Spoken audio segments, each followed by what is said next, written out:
How to fix Taobao login not working or locked account.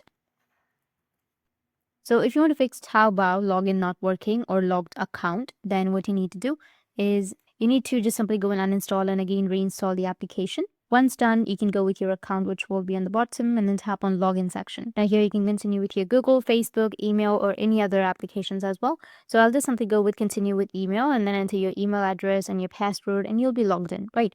So on your login screen, you want to tap on the country code. Go ahead and select the correct country code or appropriate country code. After that, you want to retype your phone number or your email address. Make sure caps lock and extra spaces are not causing this issue.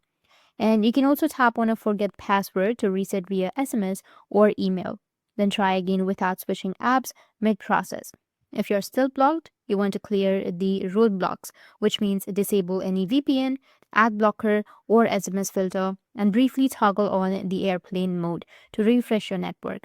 Next, you want to update the Taobao app. To do that, you need to open up your Play Store, go with search. Under search, you need to search for Taobao. And if you have any updates on your Taobao, you need to just simply go and update it. After that, reopen the application, enter all of your credentials, and try logging back in. If you still face any issue, you simply want to contact the Taobao customer support. And that's it for this video. And if you have any questions, feel free to comment below. Thanks for watching.